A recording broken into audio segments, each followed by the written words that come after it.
contratos que dañen al Estado. Es un contrato realmente nocivo sobre el alcance de esta traición a la patria. Se hizo todo un relajo acá en la comisión porque han entrado personas que no están adscritas, que son ciudadanos y que obviamente hay diputados que también son adscritos, pero que parece que no quieren escuchar respuestas. Este tipo de contratos solo benefician a la empresa china. En los costos que se le va a devolver, los costos operativos, figuran la devolución de los impuestos. Eso es anticonstitucional. Ninguna empresa extranjera merece un trato tan favorable.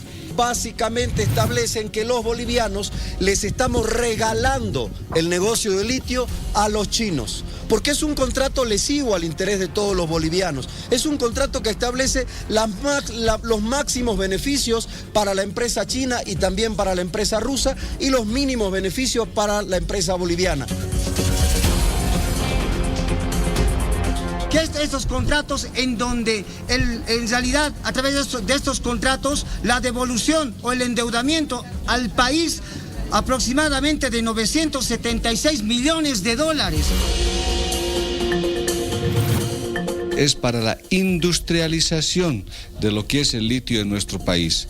No está avanzando, es una inversión de millones y millones de dólares, los cuales van a llegar al Estado boliviano y al mismo tiempo también va a ser parte del desarrollo de nuestro país.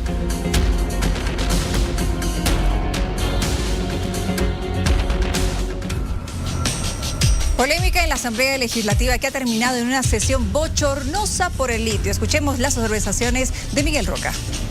El gobierno ha enviado a la Asamblea Legislativa, al Parlamento, 2 proyectos de ley para aprobar 2 contratos de explotación de litio, uno con una empresa rusa y otro con una empresa china. La primera reflexión que tenemos que hacer es por qué, después de 19 años de gobierno del MAS, cuando le faltan 6 meses y ya está de salida, quiere comprometer los recursos naturales de Bolivia, en este caso el litio, por los siguientes 40 años. Eso ya es una chambonada, un despropósito, o más bien una avivada de viveza criolla que no tiene sentido ni político, ni económico, ni de ningún tipo. Primer elemento. Ahora refirámonos a lo que pasó hoy en la Comisión de Economía Plural de la Cámara de Diputados, donde el oficialismo quiso aprobar el proyecto de ley que aprueba el contrato que ya firmó Yacimientos de Litio Bolivianos con una empresa china, Hong Kong no sé cuánto. ¿Qué dice este contrato que es de asociación accidental? Es decir, los chinos con YLB se asocian. ¿Y qué dicen? YLB va a tener 51% y los chinos 49%. Pero los chinos, como son los que saben, ellos van a decidir todas las inversiones. Entonces van a decidir cómo invertir, a quién le compran bienes y servicios, a quién se contratan, van a definir sus propios sueldos de sus gerentes, de sus empleados, de todo. Pueden comprarle y contratar empresas subsidiarias, que es muy común, y lo que vale 10 lo pagas a 100 y dicen he invertido 100, no he invertido 10. Y lo peor es que YLB, es decir, nosotros los bolivianos, le tenemos que pagar a la empresa china hasta el último centavo de esos gastos de capital que se llama CAPEX y los gastos de operación que se llama OPEX, o sea, el gasto corriente, hasta el último centavo se lo tenemos que pagar y con intereses, con 12% de interés. Cuando terminemos de pagarles, entonces ellos nos transfieren la planta y ahí termina, dizque, el primer contrato. Pero el contrato nos obliga a un segundo contrato de comercialización donde los chinos van a tener la facultad, la potestad de disponer por 40 años de el litio, del carbonato de litio, que en nuestra planta, que ya no es de ellos porque le hemos pagado hasta el último centavo con 12% de interés, en nuestra planta producimos. Ellos deciden a quién se vende, a cuánto se le vende, etcétera. Entonces, y no solamente eso, porque de lo que vendemos, ellos se cobran el 17% a cuenta de su tecnología. Y de lo que vendamos, nosotros nos cobramos solamente el 3% por regalías. Entonces, nunca he visto un contrato sobre recursos naturales tan oprobioso, tan injusto y tan antipatria, tan entreguista. Este gobierno de comunistas socialistas que se llenan la boca de soberanía y no sé qué, por Dios que son antipatria y entreguistas. Esto no puede prosperar. Aquí estamos escuchando, Denis, las observaciones que tiene el asambleísta Miguel Roca, luego además de esta sesión bochornosa entre gritos, empujones que se ha generado hoy, luego del trabajo que se intentaba instalar en la Comisión Económica. Hay muchas observaciones de estos contratos y ha sido un escándalo. Sin embargo, esta sesión ha sido suspendida, no hay fecha, no hay hora para poder nuevamente retomar este tema que es importante, los contratos por el litio. Observaciones, como escuchábamos al diputado Miguel Roca, pero queremos aclarar además que estaba presente el ministro de Hidrocarburos. Sin embargo, no le cedieron la palabra. Sí, manifestaron que no existían las garantías respectivas para poder continuar con la sesión, por eso se ha suspendido sin fecha, bien lo decías, porque ingresaron aparentemente algunos sectores de Potosí que habrían generado este espacio y, bueno, se tuvo que suspender la sesión. Vamos a saludar a la autoridad que está con nosotros, es el gerente legal de Yacimientos de Litio Boliviano, Pablo Nina. Nos acompaña para darnos algunos detalles. Bienvenido, buenas noches. ¿Cómo está? Buenas noches, un gusto estar en tu programa. Bueno, dentro de, al margen de lo que ha sucedido en la sesión, desde Potosí y los sectores que se han movilizado y se han pronunciado, han manifestado 10 observaciones y quiero ir resaltando algunas de ellas para que usted me ayude con la explicación respectiva, por favor, señor Pablo Nina. La primera tiene que ver con las regalías y esta observación en primera instancia de un porcentaje que dice Potosí no es suficiente. Un 3% es, dice, un porcentaje que es muy bajo. Ellos solicitan un 10, un 11%. Y por otro lado, regalías que va a pagar el Estado, que no va a pagar estas empresas que se harán cargo de la explotación. Ok, gracias por la entrevista. A ver, en primer lugar, de manera previa estaba escuchando al diputado Roca, creo que es, ¿no? Sí. Eso demuestra claramente que no hay una lectura adecuada de los contratos. Él dice que el contrato con los chinos, con la empresa CBC, tiene 4 contratos. Eso es totalmente falso. Entonces, eso demuestra que no ha habido una lectura completa de los contratos. El contrato con CBC es un contrato integral, es un contrato de servicios, no es un contrato de asociación. Entonces, ahí se demuestra claramente que no hay un conocimiento de los contratos y se está politizando el tema. Eso no se está tocando desde el punto de vista técnico, legal o económico.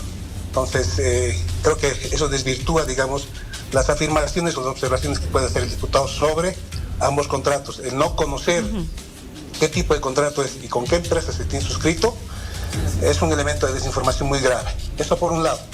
Sobre las regalías, bueno, hay que aclarar que las regalías no son fijas en los contratos, ¿ya? Tiene una definición que se llama ley aplicable. Esa ley aplicable, ¿qué implica? Que cualquier modificación en el ámbito tributario, ambiental, laboral o cualquiera otro que aplique sobre el contrato, tiene que aplicar cuando entre en vigencia una nueva norma. Es decir, si a futuro tenemos una norma que suba el porcentaje de regalía, ambos contratos prevén una estipulación para que este porcentaje se actualice y cumpla la nueva normativa. Por ende, esto se puede modificar a futuro. No es un tema que esté escrito en piedra. Bueno, podría haber entonces una variación en el porcentaje, que es uno de los puntos que reclama o que en todo caso observan estos sectores de Potosí. Pero ellos también observan que las regalías no las van a pagar estas empresas, sino el Estado. Hay que aclarar ahí que las regalías las va a pagar el proyecto, ¿no? Y obviamente como ILB se comercializa, en papeles evidentemente va a firmar ILB, pero financieramente va a ser el proyecto el que corra con ese concepto. Bien, Tufiare tiene consultas también, por favor, gerente, le escuchamos. Sí, buenas noches, doctor Nina. Buenas noches. Una de las observaciones que se han escuchado es que también se le otorga a la empresa china prácticamente el control total de la comercialización del litio y no así el Estado boliviano. Si usted puede explicar si esto va a ocurrir o no. Ok, hay un malentendimiento. Primero hay que contextualizar este recurso natural dentro de un mercado internacional, ¿no? No hay que olvidarse que el principal mercado de carbonato de litio es evidentemente China, ¿no? Estamos hablando del país que obviamente fabrica la mayor cantidad de baterías para autos eléctricos a nivel internacional. Por ende, el referente, obviamente, y el hub, digamos en este caso, por un instrumento similar a los contratos de servicios petroleros, tiene que ser, obviamente, un indexador que sea chino, ¿no es cierto? Esto es para aclarar el punto de comercialización, o digamos, el indexador que se va a utilizar para medir el precio del carbonato de litio, ¿no es cierto? Sobre el otro punto, el contrato con CBC y el contrato con Uranium, y eso también es importante aclararlo, prevé un derecho preferente, no prevé una exclusividad, ¿no? Entonces, esta mañana también escuché al diputado Bazán hablar acerca de una exclusividad que existiría en los contratos. Eso es totalmente falso. Sí hay un derecho preferente, evidentemente, pero este derecho preferente siempre va a ser conforme a lo que defina ILB. No es un derecho preferente absoluto, ¿no? Por así decirlo. Sí, respecto a la inversión que están haciendo o harían las dos empresas, nos referimos a la rusa y a la china, que está calculada en $1.000 millones, si no me equivoco, cada una de ellas, o sea, unos 2.000 millones en conjunto o por separado, diríamos, pero al final. ¿Va a corresponder luego pagar estos $1.000 millones a cada una? Porque decía el diputado Roca que se tendrán que cubrir gastos y costos de operación y habrá un nivel de endeudamiento. A ver, el diputado Roca conoce perfectamente los contratos de servicios petroleros y conoce el esquema económico de esos contratos y es básicamente el mismo que tiene este tipo de contratos.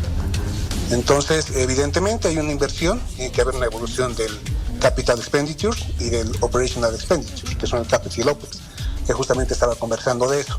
Adicionalmente, seguramente me va a preguntar el tema del costo financiero. Obviamente la empresa tiene que tener un retorno respecto de esa inversión, pero principalmente hay que tomar en cuenta una cosa, que la inversión está sujeta a riesgo. Tiene un riesgo financiero. ¿Por qué? Porque el repago de este CAPEX y de este OPEX se hace en función de los ingresos que tenga el contrato. El contrato no tiene ninguna otra estipulación que le permita reclamar a la empresa un escenario de pago diferente al contrato. Entonces, si al contrato le va mal, a la empresa le va mal. Eso es respecto al riesgo financiero. Respecto al riesgo tecnológico, la planta que nos construyan, primero, que no tenemos el control es falso. ¿Por qué? Porque nosotros como ILB aprobamos el estudio de factibilidad que se tiene que aprobar por ambas partes antes de la implementación de cualquier fase. Tiene que haber un estudio de evaluación técnica, económica y ambiental. Entonces, si este estudio de factibilidad en alguno de esos elementos que acabo de mencionar observa o inhabilita que el proyecto no es viable, ILB no lo va a aprobar. Esto como un primer instrumento de control. Después tenemos lo que le hemos llamado programa y presupuesto, que es un instrumento similar a los programas y presupuestos que tiene los contratos de servicios petroleros. Esto que le permite a ILB controlar las actividades y básicamente los costos que va a tener la empresa.